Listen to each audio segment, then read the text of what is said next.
নমস্কার বন্ধুরা, গল্পকথক রীতি চ্যানেলে আপনাদের সবাইকে স্বাগত জানাচ্ছি। শীর্ষেন্দু মুখোপাধ্যায়ের মানবজমিন উপন্যাসের আমি আজকে শুরু করব ১২তম পর্ব। এই উপন্যাসের অন্যান্য পর্বগুলো নিয়ে একটি প্লেলিস্ট বানানো আছে আমার চ্যানেলে। আপনারা সেখান থেকে পরপর সাজানো পর্বগুলি পেয়ে যাবেন। শুরু করছি ১২তম পর্ব। অধ্যায় ২৫। দীপ একটু থতমত খেয়েছিল ঠিকই, আবার বোসের সঙ্গে চলার দীর্ঘকালের অভ্যাসবশে সামলেও গেল। চেম্বারে ঢুকে বোস সাহেবের মুখোমুখি বসল শান্তভাবে। মনে কিছু প্রত্যাশা, চাকরি বা পার্মানেন্ট স্ট্যাটাস নিয়ে। দীপনাথ অবশ্য নিজে থেকে কিছু জিজ্ঞাসা করবে না, বোস নিজেই যদি বলে। বোস সাহেবকে খুবই ক্লান্ত দেখাচ্ছিল। ইদানিং দীপ লক্ষ্য করছে এই অল্প বয়সেই বোসের গায়ের চামড়া অনেকটাই যেন ঝুলে ঝুলে পড়েছে। শরীরের কোনো বাঁধন নেই, মুখশ্রীতে কিছু শ্রীহীনতা। ফ্যামিলি অ্যাফেয়ার্সের জন্য হতে পারে, কিংবা কোনো অসুখ হওয়াও বিচিত্র নয়। বোস নিজের চুলে অতি দ্রুত উত্তেজিত আঙুল চালালো কয়েকবার। একটু হাঁফাচ্ছেও। আজকাল অসম্ভব গরম পড়ে গেছে কলকাতায়। জুন মাস চলে গেল, জুলাইয়ের আজ ৪ তারিখ, বৃষ্টি নেই।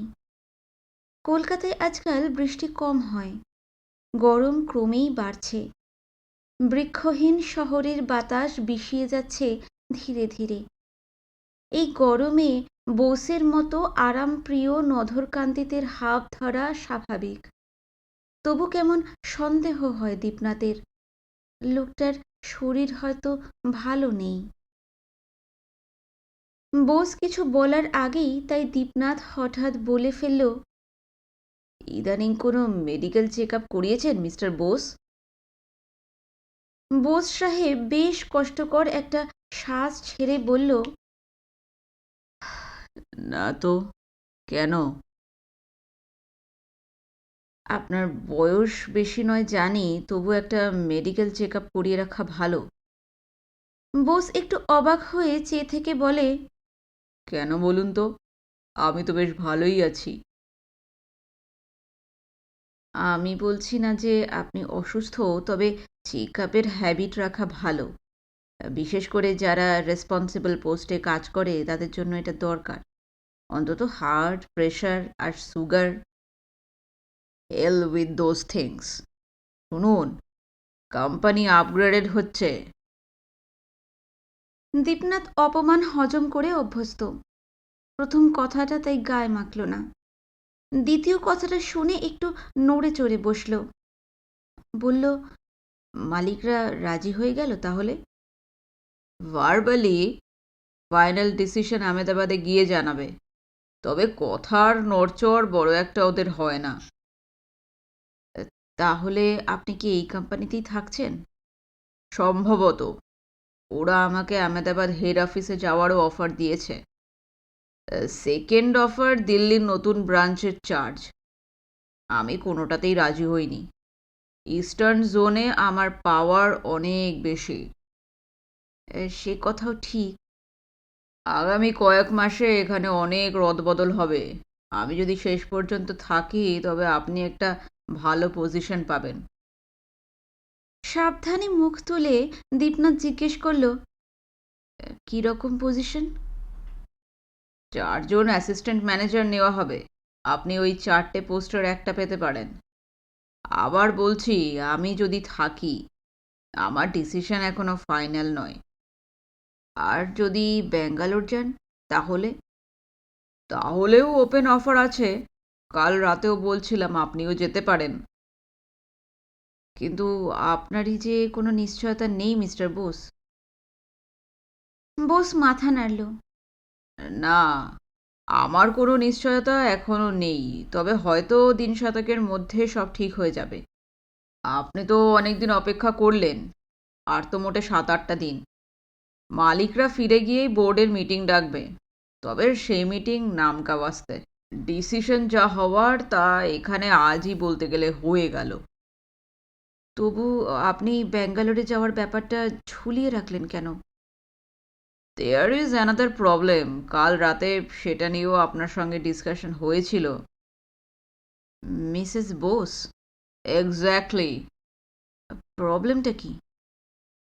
দীপা নিজেই problem. She is political obsessed. মেয়েদের পলিটিক্স করা আমার পছন্দ নয়। 2 নম্বর, she is guided by another man. আপনি তো কাল ডিভোর্সের কথা বলছিলেন। ডিভোর্স একটা সোশ্যাল স্ক্যান্ডাল। জবাবদিহি করতে করতে জিভ বেরিয়ে যাবে 5 জনের কাছে। আমি চাইছিলাম স্নিগ্ধর ক্লাচ থেকে ওকে বের করে ব্যাঙ্গালোরে নিয়ে যেতে। দীপ একটু ভাবল, বলল, উনি বোধহয় রাজি নন। না। তাহলে কি হবে? ও যদি শেষ পর্যন্ত রাজি হয় তবে আমি নিশ্চয়ই এই চাকরি ছেড়ে ব্যাঙ্গালোরের অফারটাই নেব। It all depends on her. বুঝলাম বলে দীপ বিরস মুখে উঠে দাঁড়ায়। শেষ পর্যন্ত মিসেস বোসের অনিশ্চিত ইচ্ছা অনিচ্ছার উপরেই তার ভাগ্য নির্ভরশীল। ব্যাপারটা খুবই অপমানজনক নয় কি? বোস একটু ঠান্ডা হয়েছে, হাফ ধরা ভাবটাও আর নেই। বলল, আমি কাল আপনাকে আর একটা কথাও বলেছিলাম, সেটা কিন্তু ইমোশনের কথা নয়। কি কথা? I really need you. Please try to be my friend. দীপনাথের ভদ্রতায় বাধে, নইলে বলতো, আপনার স্ত্রীর সঙ্গে প্রেম আছে সন্দেহ করে বন্ধুত্ব চান? না বলে দীপনাথ একটু কাষ্ঠ হাসি হাসল, মাথা নাড়ল শুধু। তার অর্থ ঠিক আছে। বোস খুব তীক্ষ্ণ চোখে চেয়েছিল।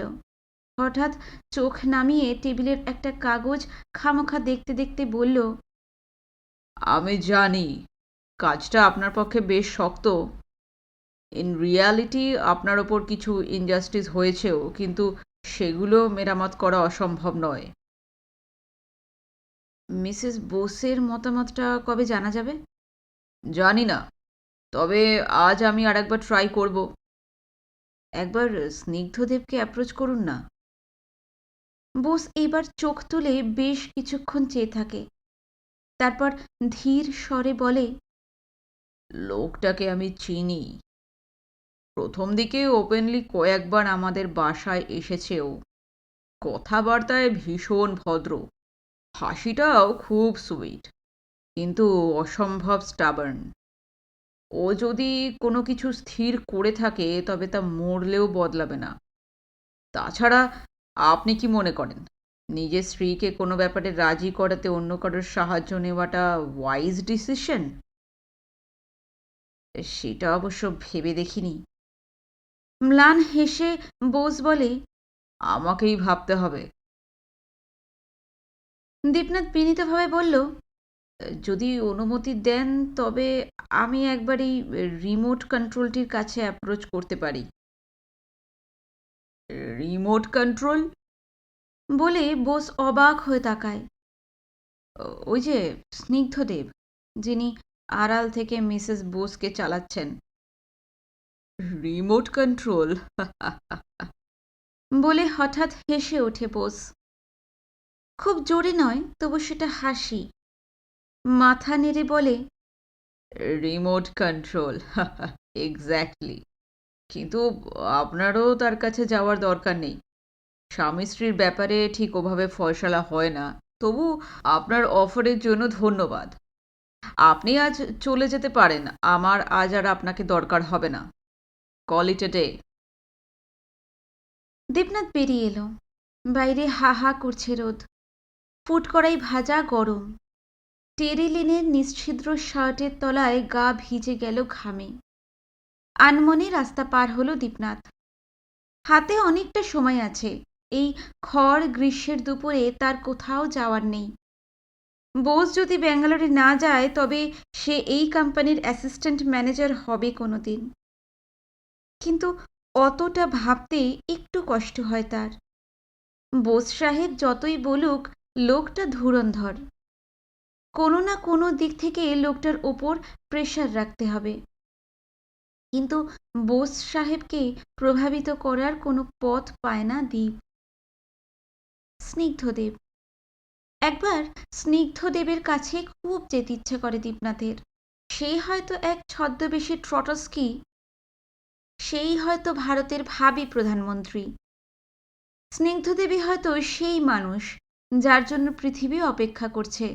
আবার হয়তো সে একটা ফ্রড, একটা সাইকিক কেস, স্রেফ ধোঁকাবাজ। যাই হোক, একবার স্নিগ্ধদেবের কাছে খুব যেতে ইচ্ছা করে। বিলু যে ব্যাংকে কাজ করে সেটা খুব দূরে নয়। প্রীতমটা কেমন আছে জানতে গুটি গুটি সেদিকেই রওনা দিল দীপ। বেলা 2টো বাজবার মুখে মুখে পৌঁছেও গেল। বিলু কাউন্টারে বসে চোখাচোখি হতেই চোখ তুলে বলল, সেজদা। প্রীতম কেমন? ওই রকমই। লাবু? আর কি, দিন দিন দুষ্টু হচ্ছে। তুই কখন বাড়ি ফিরিস? দেরি হয় সন্ধ্যের মুখে মুখে। কেন বলো তো? না, এমনি জিজ্ঞেস করলাম। অনেকটা সময় প্রীতম একা থাকে। কি করব বলো, সবই তো বোঝো। বুঝি আবার বুঝিও না, চাকরিটা না নিলেই পারতিস। পারতাম না। জোরে বলো না, সবাই শুনবে। কোত্থেকে এলে হঠাৎ? আমার অফিস তো দূরে নয়। ও তাই তো, মনেই ছিল না। অরুণ আসে টাসে? বিলু যেন চোখটা ফিরিয়ে নিল একটু, বলল, আসে। ওর বাবা এই ব্যাংকের ডিরেক্টর। বিলু কি সত্যিই অরুণের সঙ্গে প্রেম করে? দীপনাথ সাহস করে বলল, কিসে ফিরিস বিকেলে? লেডিস ট্রামে, কখনো মিনি বাসে। অরুণ লিফট দেয় না?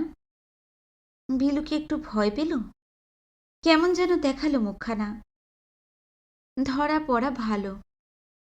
নিচু স্বরে বলল, কালে ভদ্রে, যখন আসে তখন পৌঁছে দেয়। বিলু অরুণের সঙ্গে প্রেম করলেই বা তার কি, ভেবে পায় না দীপনাথ। সে নিজেও কি মণিদীপার প্রেমে পড়েনি?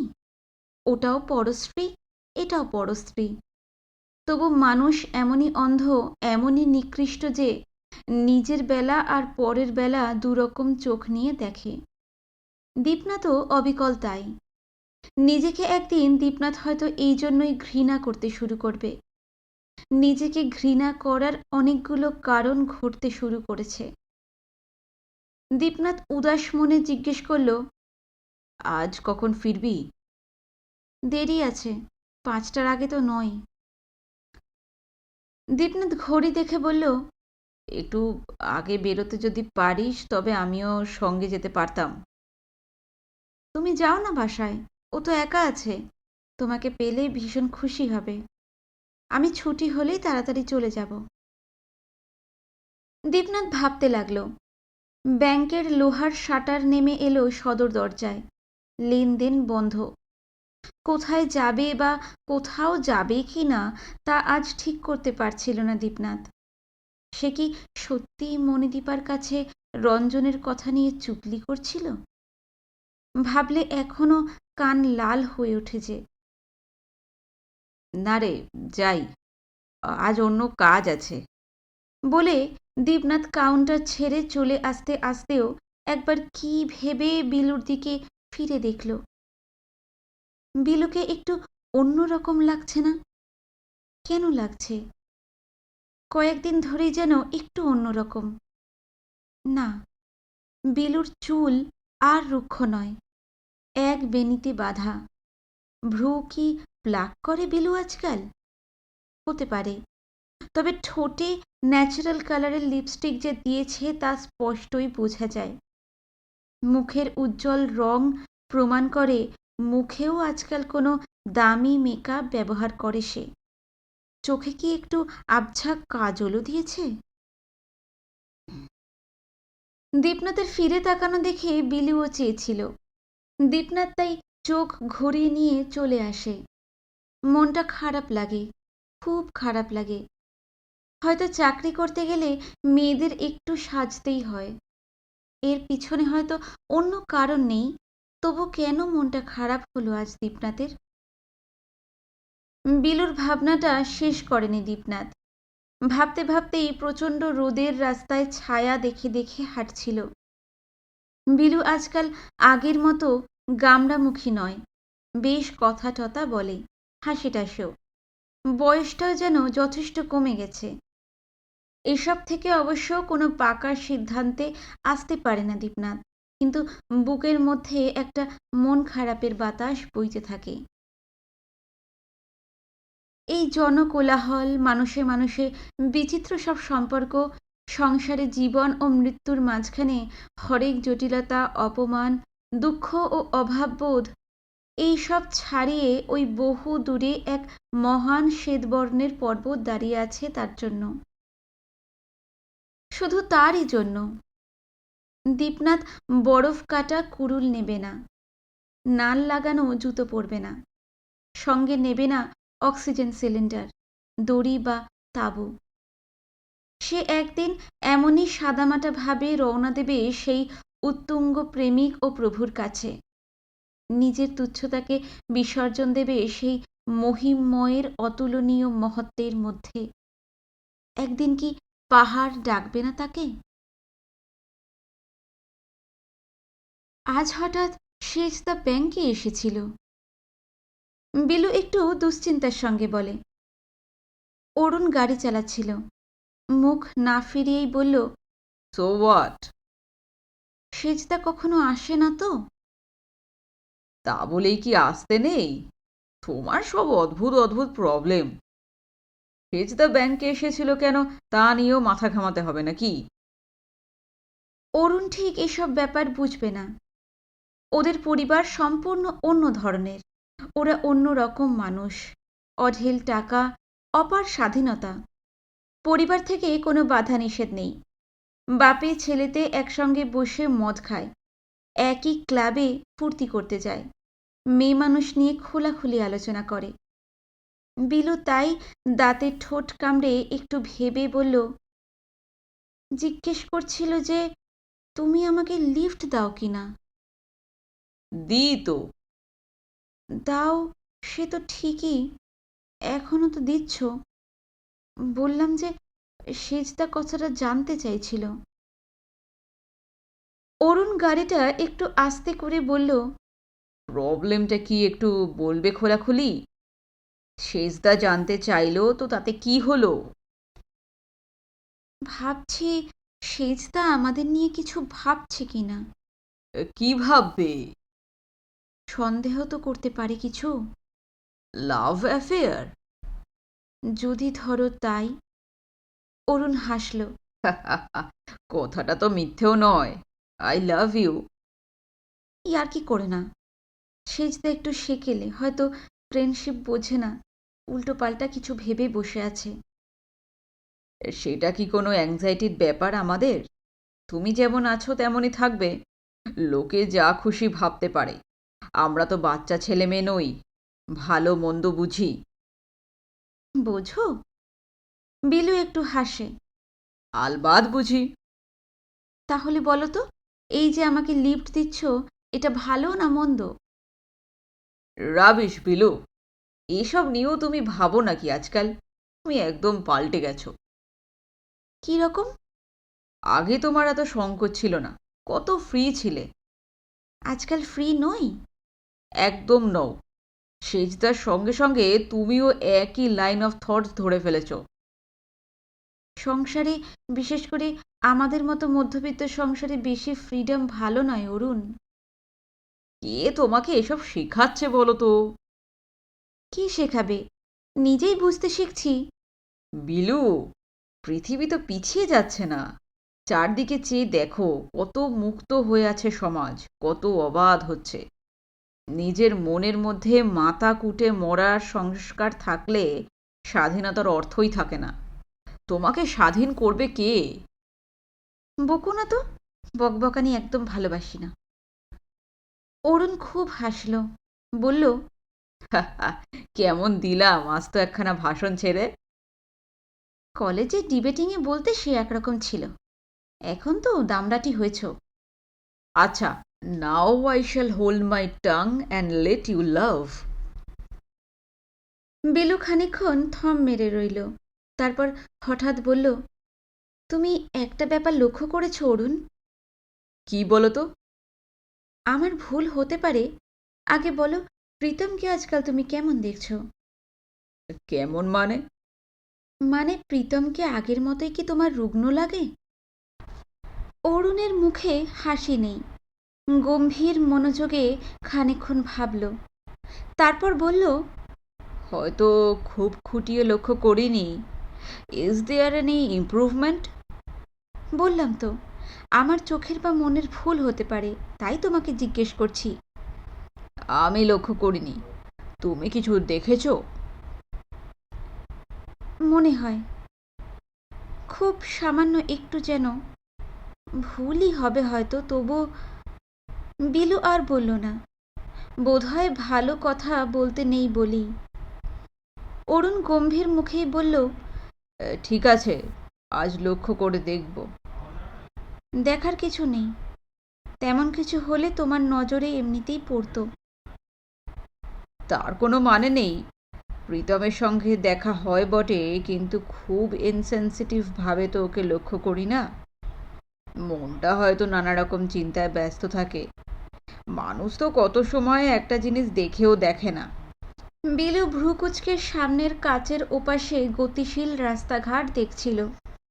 বলল, কদিন আগে লাবুর জন্মদিনে কি কাণ্ড করেছিল সে তো জানো। অরুণ মাথা নাড়ল, তারপর বলল, there may be some improvement. ডাক্তার কি তোমাকে কিছু বলেছে? ডাক্তাররা তো সবসময় প্রফেশনাল কথাবার্তাই বলে। ইদানিং কিছু বলেনি? না, তেমন কিছু নয়।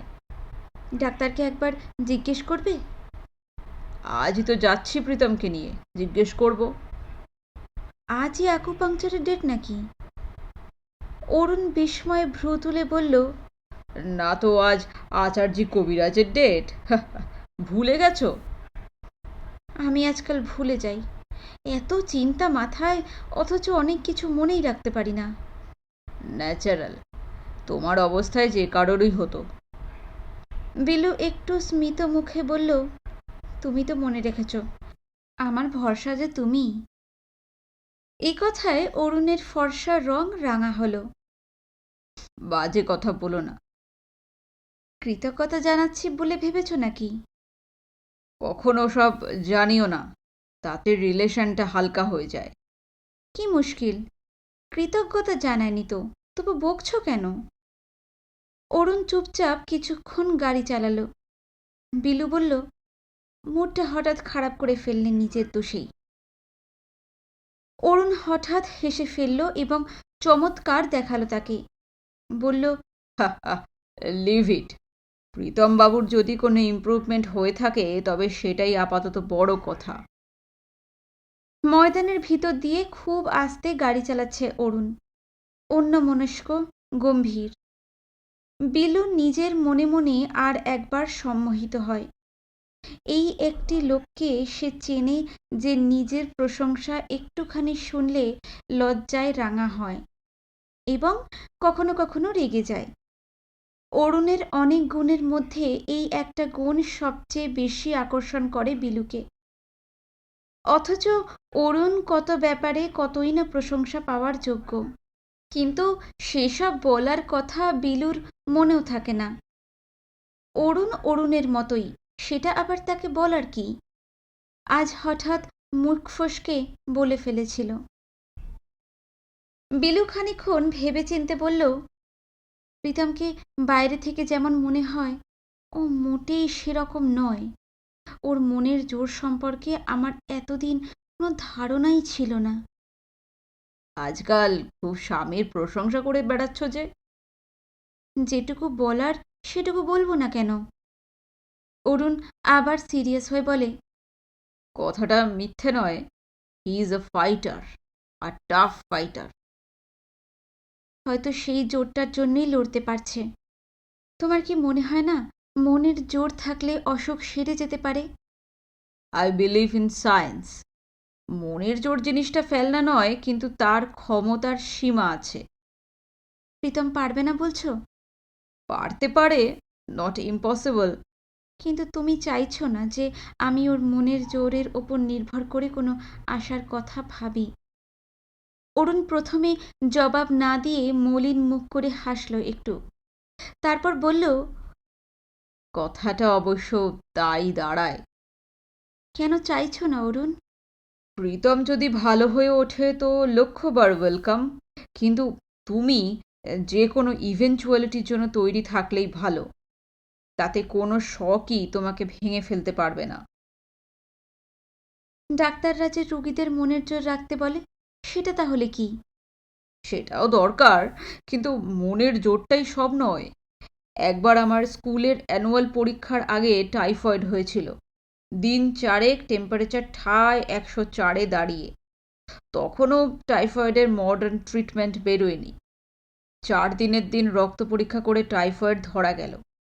আমি যেই বুঝলাম যে এই অসুখ সহজে সারবে না আর অ্যানুয়াল পরীক্ষাও দেওয়া হবে না, তখন গা ঝাড়া দিয়ে উঠে বসে মনের খুব জোর করতে লাগলাম।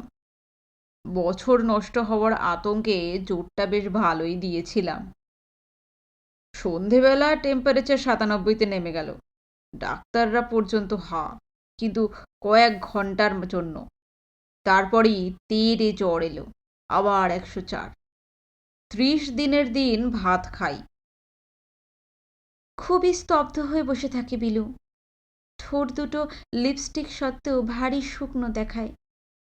অরুণ কয়েকবার ফিরে ফিরে দেখল বিলুকে, তারপর বলল, হতাশ হলে বোধ হয়। বিলু কিছু বলল না, কিন্তু একটা বড় শ্বাস ফেলল। অরুণ গাঢ় আন্তরিক গলায় বলে, তোমাকে মিথ্যে কোনো স্তোক দেওয়াটা উচিত হতো না বিলু। তার চেয়ে বাস্তববাদী হওয়া ভালো। আমি স্তোক চাইনি তো। বিলু একটু অবাক হয়ে বলে, তবু বলছি, প্রীতমের মনের জোরের ওপর নির্ভর করে খুব একটা বেশি আশা করে বসো না। বিলু আবার একটা বড় শ্বাস ফেলে বলল, দিন রাত তো কেবল নেগেটিভ চিন্তাই করে যাই অরুণ। আমাকে সেটা আর শিখিও না তুমি। নেগেটিভ চিন্তা করতেও বলিনি, যে কোনো অবস্থার জন্য মনটাকে নিরপেক্ষ রাখা। হঠাৎ বিলু ঝাঁঝালো গলায় বলে, কেন বাজে বকছ অরুণ? মনকে নিরপেক্ষ রাখা কথাটাই ভণ্ডামি। কেউ কোনোদিন তা পারে না। চেষ্টা করলেই ডিটাচড হওয়া যায়। তুমি চেষ্টা করছো না। দিনে দিনে তুমি আরো বেশি জেবরে জড়িয়ে পড়ছো। বেশ করছি। অরুণ হাসল। কদিন পর দেখবো তুমি হয়তো তারকেশ্বরে মানত করতেও যাচ্ছ। বিরক্ত হচ্ছিল বিলু, নিরস গলায় বলল, যদি বুঝি তাতে কাজ হবে তাহলে তাও করব। একজন মানুষের জন্যই করব তো। একটা শ্বাস ফেলে হতাশ গলায় অরুণ বলে, করো। মেয়েরা কোনোদিনই সংস্কার মুক্ত হতে পারে না, এ তো জানা কথা। আবার ভাষণ। ভাষণ কেন হবে? তোমাকে তো অন্যরকম জানতাম বিলু। তুমি ছিলে ঠান্ডা, লজিক্যাল, আনইমোশনাল। প্রীতমের এই অসুখ যখন হলো তখন তোমাকে ইমোশনাল হতে দেখিনি। হঠাৎ আজকাল তোমার ভিতরে একটু আবেগ টাবেগ দেখছি। বিলু চুপ করে থাকে, কথার জবাব দেয় না। অরুণ দীর্ঘকালের বন্ধু। বিলুর স্বভাব, বিলুর চরিত্র সবই অরুণের নখদর্পণে। সে যদি আজ কোনো কথা বলে তবে সেটা বাজে কথা হবে না। কথাটা মিথ্যেও নয়। বিলুর ভিতরে কোনোদিনই কোনো আবেগ ছিল না। কোনো কিছুতেই সে উত্তেজিত হয়নি কখনো। এমনকি জ্ঞানও তো কোনোদিন বিলু কোনো কারণেই কাঁদেনি। অথচ কান্না নাকি মেয়েদের বড় সহজেই আসে। প্রীতম সম্পর্কে বিলু কোনোদিন তেমন কোনো টানও বোধ করেনি, আবার বিরূপতাও নয়।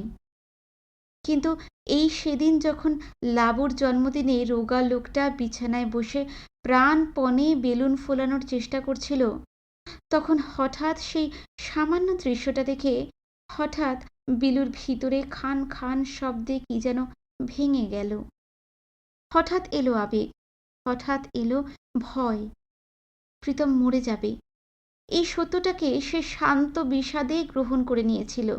কিন্তু রোগা কাঠির মতো হাতে বেলুনটা ধরে কাঁপতে কাঁপতে যখন নিজের মহার্ঘ শ্বাসবায়ু তার মধ্যে ভরে দেওয়ার চেষ্টা করছিল প্রীতম, তখনই যেন বিলু টের পেল একটা মানুষের কাছে তার নিজের বেঁচে থাকাটা কত জরুরি। আজকাল আমার মধ্যে একটু আধটু আবেগ আসছে ঠিকই, বিলু অনেকক্ষণ বাদে বলল, কিন্তু তার মানে তো এই নয় যে সেটা ইললজিক্যাল। অরুণ নিস্পৃহ গলায় বলে, আমি ইমোশন জিনিসটা বুঝি না। আমার নিজের তো কোনো সেন্টিমেন্ট নেই, বুঝবো কি করে? আমার মা যেদিন মারা গেল সেদিন এক ফোঁটাও কাঁদিনি, কোনো দুঃখ বা অভাব বোধ করিনি। আমি বিকালে একটা পার্টিতেও গিয়েছিলাম। আমি হচ্ছি আলবিয়ার কামুর নায়কদের মতো, very much cold blooded. Bilu চিমটি কেটে বলে, তোমার পরিবারকে জানি, বেশি বকো না। মায়ের জন্য কাঁদবি বা কেন? তুমি মাকে তো ভালো করে চেনোই নি। মানুষ হয়েছ গভর্নেসের কাছে, একটু বড় হতেই চলে গেলে বিদেশে। ওরকম পরিবারে কোনো ইমোশনাল সম্পর্কই গড়ে ওঠে না। তা অবশ্য ঠিক, কিন্তু তোমার ভিতরে যে ইমোশন টসটস করছে তা একদিন টের পাবে দেখো। নিজেকে যত আধুনিক ভাবছো ততটাও নও। বাড়ির গলিতে গাড়ি ঢোকবার আগেই বিলু নেমে গেল। অরুণ গাড়ি ব্যাক করিয়ে ঢোকাবে। অন্যদিন এই অবস্থায় বিলু গলির মুখে দাঁড়িয়ে অপেক্ষা করে ওর জন্য। আজ করল না। এক্ষুনি প্রীতমকে একবার দেখবার জন্য সে কিছুটা অস্থির বোধ করছিল। দ্রুত সিঁড়ি ভেঙে উঠে ঘরে ঢুকে দেখল প্রীতম শান্তভাবে শুয়ে ঘুমোচ্ছে। বিলু হাতের ব্যাগটা ড্রেসিং টেবিলে রেখে লঘু নিঃশব্দে পায়ে বিছানার কাছে আসে। তারপর খুব খুঁটিয়ে খুঁটিয়ে দেখে প্রীতমের হাত, পা, মুখ। একটু কি রং বদল হয়েছে চামড়ায়? সামান্য স্বাস্থ্যের ঝিকিমিকি কি দেখা যাচ্ছে না? ঠিক বুঝতে পারল না। অধ্যায় ২৬। এই এখন নিজের মনের ভিতরে একটা গর্তের মধ্যে পড়ে গেছে দীপনাথ। কিছুতেই উঠতে পারছে না, অনেক হাঁচড় পাঁচড় করে যাচ্ছে। কিন্তু মনটা একবার ছেঁচড়ে গেলে খুব সহজে তাকে আবার দুপায়ে দাঁড় করানো যায় না। এই পৃথিবীতে সে কি সবচেয়ে বোকাদের দলে? যদি বা সে বোকাই, তবে কেন মণিদীপার মতো অমন চনমনে চালাক তুখোড় এক মহিলার সঙ্গে তার একটা হোক না হোক সম্পর্ক হলো? এই সময় বকুলের প্রেমে পড়েছিল দীপনাথ। কলকাতার জল বছরখানেক পেটে যেতে না যেতেই কৌটোর কারখানায় সব রস নিংড়ে নিল। তখন নারী দেহ মনে পড়লেও নারী প্রেম কথাটা ভস্কা লাগত। এই কিছুদিন আগেও তার নারী প্রেম নিয়ে চিন্তাভাবনা আসতো না। এখনো কি আসে বলা যায় না ঠিক। তবে মণিদীপা যখন এসেছে তখন ওগুলো আসতেই বা বাধা কি? ব্যাপারটা কতদূর গড়াবে তাও জানা নেই, কিন্তু ইতিমধ্যেই মনে একটা তেতো স্বাদ আসছে। একটা কিছু বদলাবে, একটা কিছুর বদল দরকার। কখনো প্রেমিকা, কখনো চাকরি। মনটা আজ আরও বিগড়ে গেছে বিলুকে দেখে। বিলুর সঙ্গে অরুণের একটা খুব আধুনিক বন্ধুত্বের সম্পর্ক আছে। দীপনাথ সম্পর্কটার ওপরসা চেহারাটা মানে না। তলে তলে কি হচ্ছে সেটাই তার জিজ্ঞাসা। প্রীতম কিছু টের পায় হয়তো, কিন্তু কেটে ফেললেও বলবে না। গোয়ার দীপনাথ তাই বিলুর অফিস থেকে বেরিয়ে খানিক দূর গিয়েও আবার ফিরে এলো। অফিসে ঢুকল না, তবে উল্টো দিকের ফুটপাতে একটা দোকানের শেডের তলায় দাঁড়িয়ে রইল। দাঁড়াতে হলো বহুক্ষণ। খামোখা এতক্ষণ দাঁড়ানোরও মানে হয় না বলে সে খানিক চিনেবাদাম, কাঁটা পেঁপে আর আখের রস খেল। এক বিষহরী ওষুধওয়ালার বক্তৃতাও শুনল। দোকানে দোকানে শোকেস দেখে বেড়ালো। 4টের কিছু বাদে একখানা টয়োটা লাল রঙের মোটরে চড়ে এলো অরুণ। দোষের কিছু নয়, আসতেই পারে। তারপর বিলু আর অরুণ মিলে ভোকাট্টা হয়ে গেল। বিলু তার আপন বোন হলেও ওর স্বভাব চরিত্র রুচি সম্পর্কে তেমন কিছু জানে না দীপনাথ। তারা একসঙ্গে মানুষ হয়নি, ফলে বিলুকে তার ধাঁধার মতো লাগে। গরমে রোদে প্রচণ্ড ঘাম হচ্ছিল দীপনাথের, ক্লান্তি লাগছিল। ট্রাম ধরে সে সোজা বোর্ডিংয়ে ফিরে আসে। ঘরে কেউ নেই। 2টো তালায় ইন্টারলক করা। দরজা খুলে ঘরে ঢুকল। জানলা দরজা বন্ধ ছিল বলে ঘরটা সহনীয় রকমের ঠান্ডা। দীপনাথ পাজামা পরে খালি গায়ে ফ্যানের নিচে শুতে না শুতেই ঘুমিয়ে পড়ে। বহুকাল পরে এই অসময়ের ঘুম।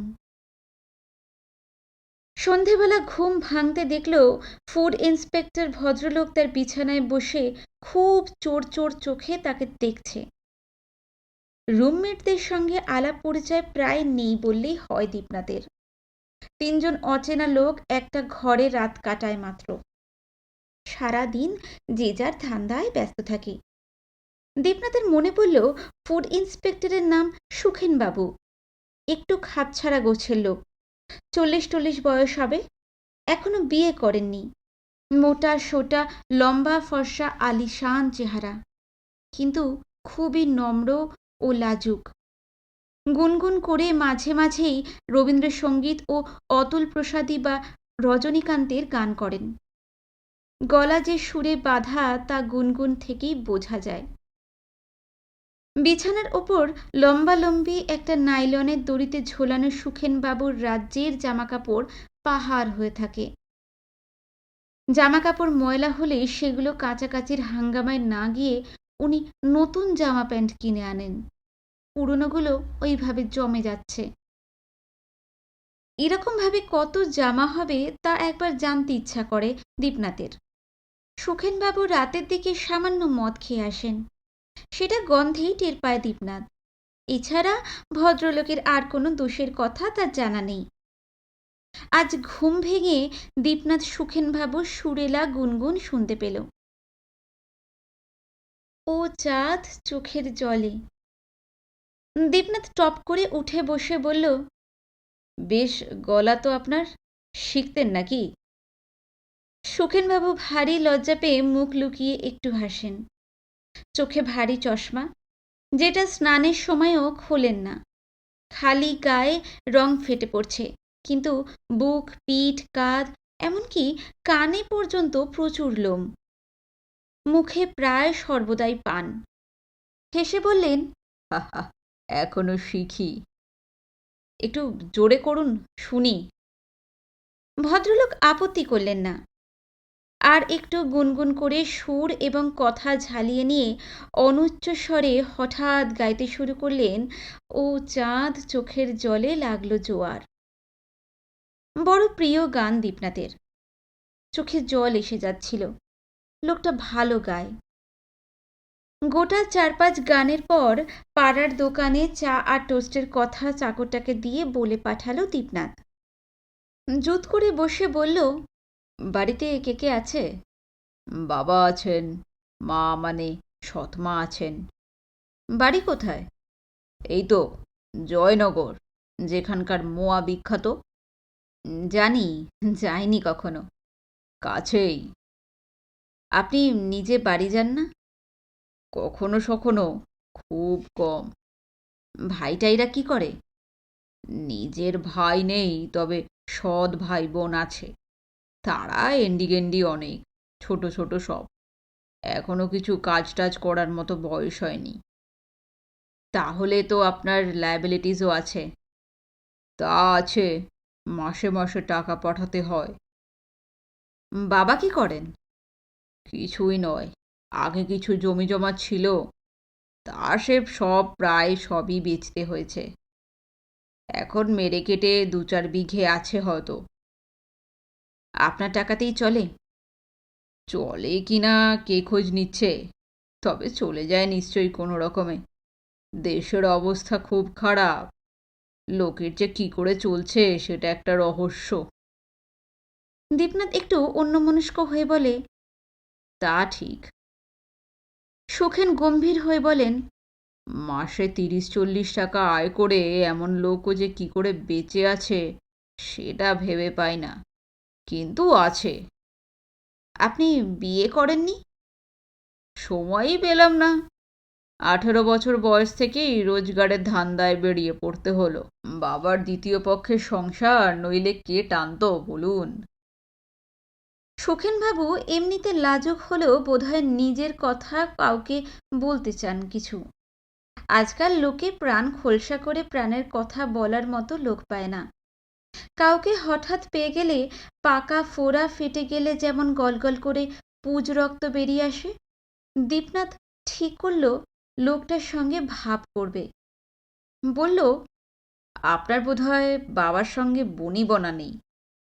সুখেন একটু লজ্জা পেয়ে বলেন, আমার কয়েকটা অ্যাম্বিশন ছিল।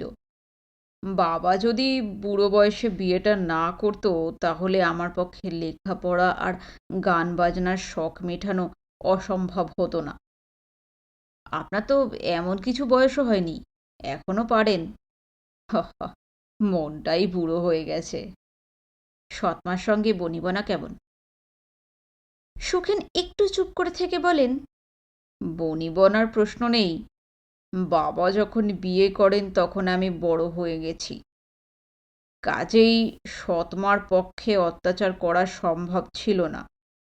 বরং সৎমাই উল্টে আমাকে ভয় পায়। তার বয়স বোধহয় আমার মতোই। লোক খারাপ নয়, কিন্তু এই মহিলাকে মায়ের জায়গাটা দিতে পারেনি আর কি। ভাই বোন কজন? 3 বোন 2 ভাই। তারা আপনাকে মানে? মানে না মেনে উপায় কি? বয়সের তফাৎটা তো বিরাট, কিন্তু কেবল আমাকেই মানে, আর কাউকে নয়। আমি বাড়িতে না থাকায় সেগুলো তেমন ভালোভাবে মানুষও হচ্ছে না, অভাবও খুব। আপনি তো আরও দিতে পারেন ইচ্ছে করলে। দিয়ে লাভ নেই, বাবার দারুণ খরচের হাত। তার ওপর অভাবে থেকে থেকে এমন হয়েছে, টাকা পেলেই কাছা খুলে খরচাপাতি শুরু করে দেন। মাছ মাংস পোলাও লাগিয়ে দেন, 2 দিনে হাত ফাঁকা। মার নামে পাঠালে পারেন। তাতে আবার বাবার প্রেস্টিজে লাগে। দীপনাথ হাসছিল। দেখা দেখি সুখেনও হাসলেন। আসন পেরে হয়ে নিজের চৌকিতে জুত করে বসেছিলেন। এবার একটা বালিশ কোলে টেনে নিয়ে আরও আরামে বসলেন। বালিশ বিছানা সবই অবশ্য তেলচিটে নোংরা। বললেন, আপনি খুব বড় চাকরি করেন শুনেছি। দীপনাথ ম্লান হেসে বলল, বড় চাকরি কিছু নয়, কোনো রকম একটা। কেন, বড় সাহেবের নাকি ডান হাত? ম্যানেজার বলছিল দীপনাথবাবু মাসে 2,500 টাকা বেতন পান, ইচ্ছে করলে যাকে খুশি চাকরি দিতে পারেন। দীপনাথ সত্যি কথাটা বলতে একটু ইতস্তত করে। অনেক সময় মানুষকে তার ভুল ভাবনা নিয়ে থাকতে দেওয়াটা স্ট্র্যাটেজির দিক দিয়েও দরকার। তবে আবার একেবারে নির্জলা মিথ্যেটাও স্বীকার করতে বাধে। সে বলল, ম্যানেজার বাড়িয়ে বলেছে, তবু আমার মতো উৎসববৃত্তি তো নয়। উৎসববৃত্তি কেন, আপনারও তো ভালো চাকরি। কোন দিক দিয়ে? গালভরা নামের সরকারি চাকরি, এই মাত্র। যা পাই তাতে 10 দিনও চলে না। তাহলে চালান কি করে? এদিক সেদিক করতে হয়, ডান হাত বা হাত। দীপনাথের একটা ব্যাপার আছে, সে কখনো ঘুষ টুসের কথা ভাবতেই পারে না। সে বোসের কাছে উৎসববৃত্তি করে বটে, তবু কখনো হিসেবের বাইরের টাকা ছোঁয়নি। সে যে সচেতনভাবে সৎ তা নয়। ডান হাত বা বাঁ হাতের কথা তার মনেই আসে না আসলে। তার চারপাশের বেশিরভাগ লোকই যে এই অপকর্মটি করে তা জেনেও তার নিজের কখনো ইচ্ছে হয়নি। দীপনাথ একটু হেসে বলল, সবাই আজকাল করছে। সুখেনও বিনা জবাবে একটু হাসলেন। প্রসঙ্গ পাল্টে বললেন, আপনাকে তো এ সময় বড় একটা দেখতে পাই না। শুনি নাকি অফিসে আপনার অনেক রাত পর্যন্ত কাজ থাকে। প্রায়ই থাকে, কাজ না হোক পার্টি-ফার্টি থাকেই। আজ কি সেসব নেই? না, আজ একটু ছুটি পেয়েছি। সন্ধেবেলাটা কি করবেন? কিছু করার নেই, ভাবছি বই-টই পড়ব। দূর, বই পড়ে কি হয়? আমি লাস্ট বই-টই পড়েছি সেই কলেজে, ইউনিভার্সিটিতে।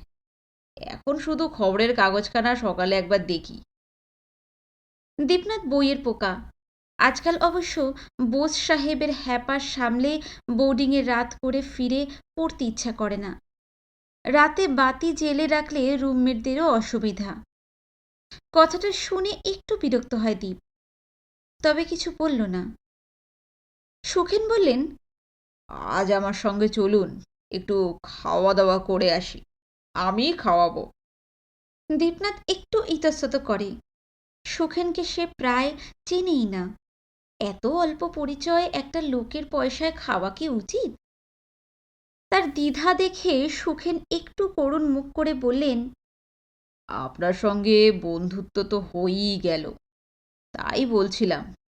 কলকাতায় ফ্র্যাঙ্কলি স্পিকিং আমার কোনো বন্ধু নেই। বলতে কি, আপনি আমার প্রথম বন্ধু। এত চট করে বন্ধুত্ব পাতাতে দীপনাথের আপত্তি আছে।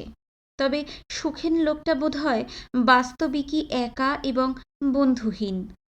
নইলে দু চারটে কথাবার্তার পরই কেউ অত হ্যাংলার মতো বন্ধুত্ব পাতাতে চায় না। তাই দীপনাথ বলল, ঠিক আছে, তবে আমি কিন্তু মদ-টদ বেশি খাই না। বেশি নয়, একটুখানি।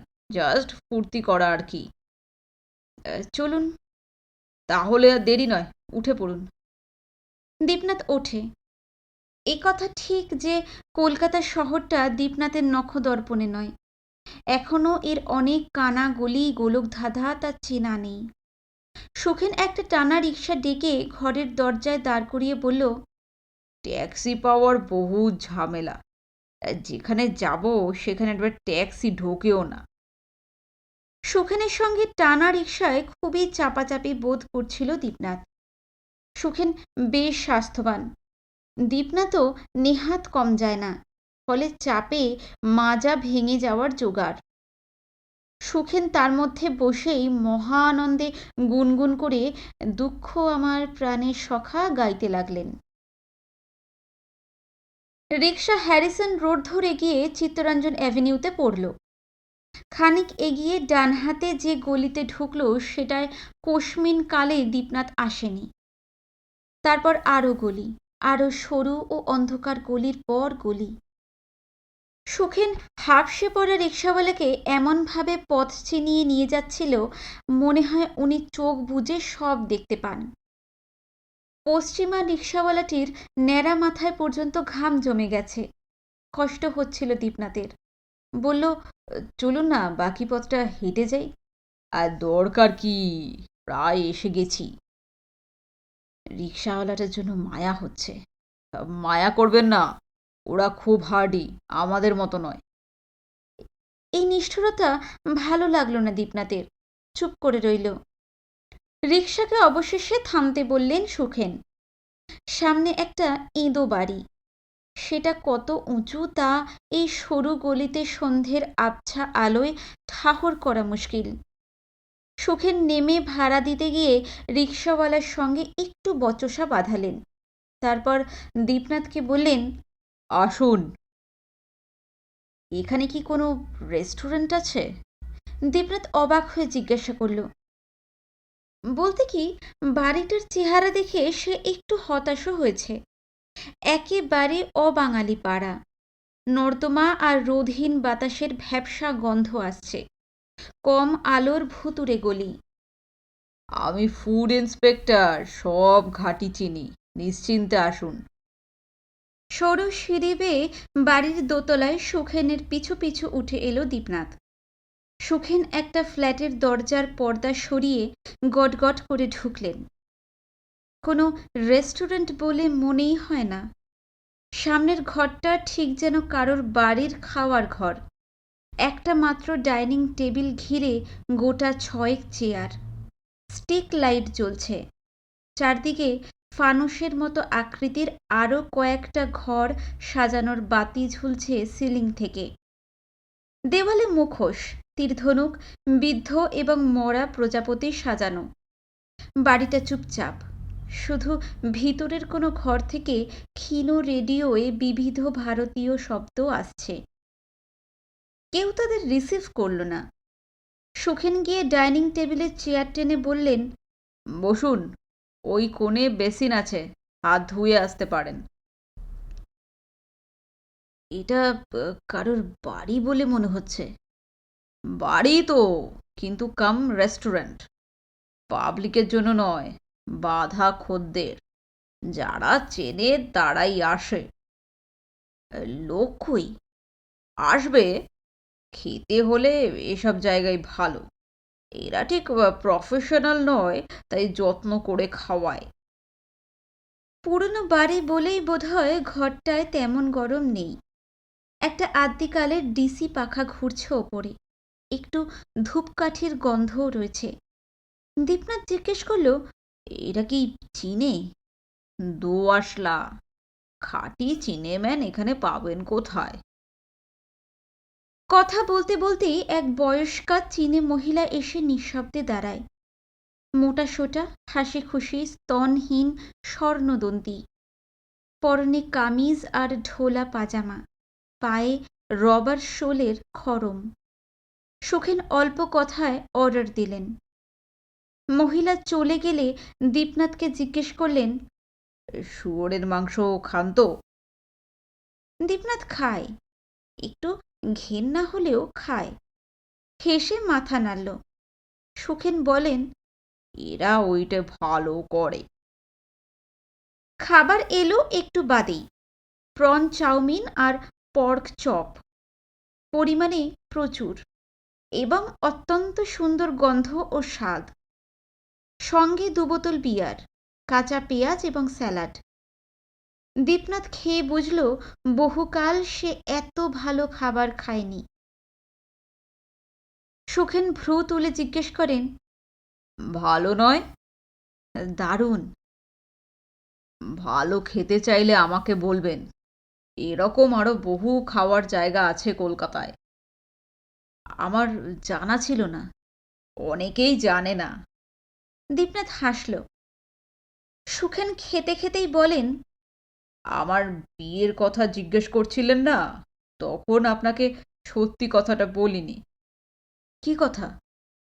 আমার একজন মহিলা আছেন। দীপনাথ ভ্রু তুলে বলে, মহিলা? বিবাহিতা, ছেলে মেয়েও আছে। সে কি? সুখেন একটু হাসলেন। ঠোঁট চাউমিনের তেলে মাখা, চকচক করছে। চোখে বিয়ারের উজ্জ্বলতা। এতক্ষণে লোকটাকে ঠিক বদমাশের মতো দেখালো। শান্ত, লাজুক, নিরেট মুখ চোখে একটা পাপ বোধের আবিলতাও ফুটে উঠল। বললেন, বিয়েতে একটু আটকাচ্ছে, সামাজিকতাই বাধা। দীপনাথ অল্প ভড়কে গিয়ে বলে, বিবাহিতা মহিলা মানে তো স্বামী আছে। সে বেটা 1 নম্বরের পাজি, বদমাস দি গ্রেট, এখন জেল খাটছে। বউটাকে দেখার কেউ নেই, ছেলে মেয়েগুলো একেবারে অনাথ। ছেলে মেয়ে কজন? 3টে। ভদ্রমহিলার বয়স? বয়স আছে। এ ব্যাপারটা সুখেন ভাঙতে চান না বুঝে দীপনাথ আর প্রশ্ন করে না। শুধু বলে, ও। আপনার সঙ্গে এ ব্যাপারে একটু পরামর্শ করতে চাই। দীপনাথ সতর্ক হয়ে বলে, ওটা আপনার পার্সোনাল ব্যাপার, থাক না। আরে, গোপনীয়তা কিছু নেই। আপনি তো আমার বন্ধু, আপনাকে বলতে বাধা কি? বিয়ে কি ঠিক হয়ে গেছে? ঠিক কিছুই নয়, আমি তেমন ইন্টারেস্টেডও নই, তবে একটু ফেঁসে গেছি। ওই মহিলার কাছে আমি ইনডেটেড। অসময়ে আমার অনেক উপকার করেছে। এখন ওর একটা পার্মানেন্ট আশ্রয় দরকার। তাহলে আর আমি কি বলবো বলুন? চলুন না একবার মহিলাটির কাছে নিয়ে যাই আপনাকে এখন। এখন? বলে দীপনাথ ভরকায়। একদিনে এত ঘনিষ্ঠতায় হাঁপ ধরে যাচ্ছে তার। বলল, আজ থাক, বেশি দূর নয়, রিকশায় মিনিট 10। আবার রিকশা? আঁতকে ওঠে দীপনাথ। সুখেন হেসে বলে, হা হা, আপনার টানা রিকশা ভালো লাগে না বুঝি? আমার কিন্তু বেশ লাগে। মনে হয় কলকাতার ভিড়ের ওপর দিয়ে যেন নৌকায় ভেসে ভেসে চলেছি। সে তো বুঝলাম, কিন্তু আমি গিয়ে করবোটা কি? কিছুই নয়, একটু বসবেন, চাটা খাবেন, বিথি খুশি হবে। ভারী অস্বস্তি বোধ করে দীপনাথ। রবি ঠাকুর জীবনে জীবন যোগ করার কথা বলেছেন বটে, কিন্তু বেমক্কা এই অদ্ভুত পরিস্থিতিতে জড়িয়ে পড়তে তার একদম ইচ্ছা করছিল না। ভয় ভয় করছিল। সে বলল, কোথায় বাড়ি? গড়পাড়, আমাদের বোর্ডিং থেকে বেশি দূরও নয়। খাওয়া হতেই টক করে উঠে পড়লেন সুখেন। চীনে মহিলার সঙ্গে পাশের রান্নাঘরের দরজায় দাঁড়িয়ে গুনগুন করে কি একটু কথা বলে এলেন। চলুন। দীপনাথ জড়তা কাটিয়ে উঠল। লোকটা খাইয়েছে, বন্ধু হতে চেয়েছে, একটু রিটার্ন সার্ভিস দেওয়া উচিত। তবে সে মনে মনে স্থির করে ফেললেও এরপর থেকে সুখেনকে আর বেশি পাত্তা দেবে না।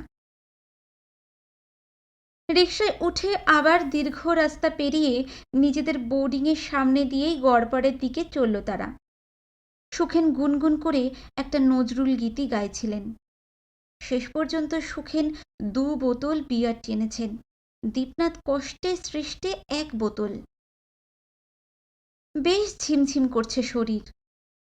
গড়পাড় দীপনাথের অচেনা নয়, তবু আজ কেন যেন গা ছমছম করছিল। সুখেন একটা নতুন দোতলা ফ্ল্যাট বাড়ির সামনে রিকশা থামালেন। আবার রিকশাওয়ালার সঙ্গে একটু বচসা এবং আবার দোতলায় ওঠা। তবে এই বাড়িটা ছকছকে নতুন, চওড়া সিঁড়ি, উজ্জ্বল আলো। দোতলার বাঁদিকে ফ্ল্যাটের দরজায় বোতাম টিপতে ভিতরে পিয়ানোর মতো আওয়াজ হলো।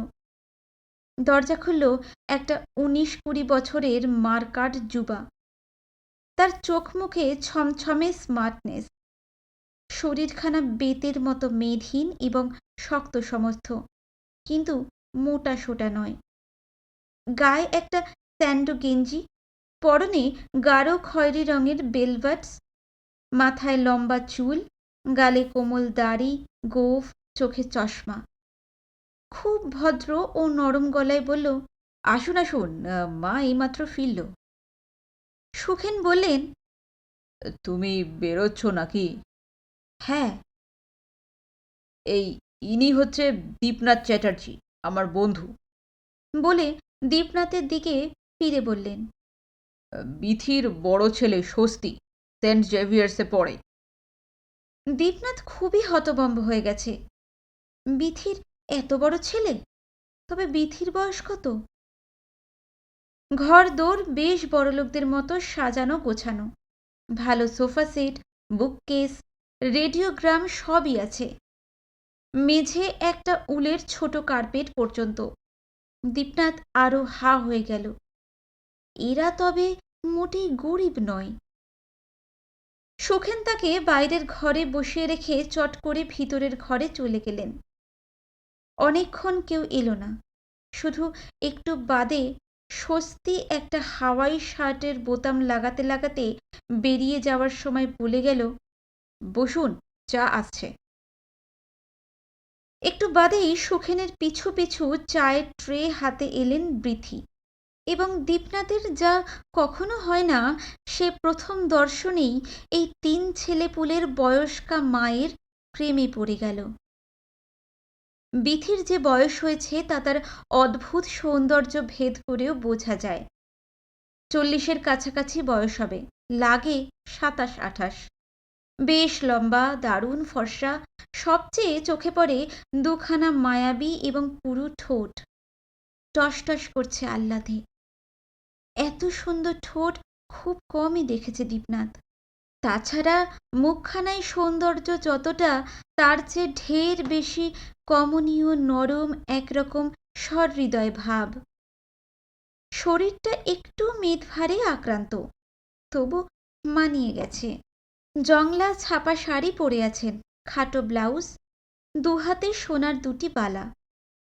সামনের দিকে চুল এমনভাবে ছাটা যে কপালের দুপাশে দুটো চুলের ঝুমকো দোল খায়। কপালে টিপ, ভ্রু প্লাক করা। দীপনাথ কোনো মেয়ের দিকেই এক দৃষ্টে তাকিয়ে থাকতে পারে না, লজ্জা করে। আজ বিথির সুন্দর চেহারা এবং হয়তো বিহারের প্রভাবে সে প্রায় চোখের পাতা ফেলতে পারছিল না। সুখেনের মাথা কি সাধে খারাপ হয়েছে?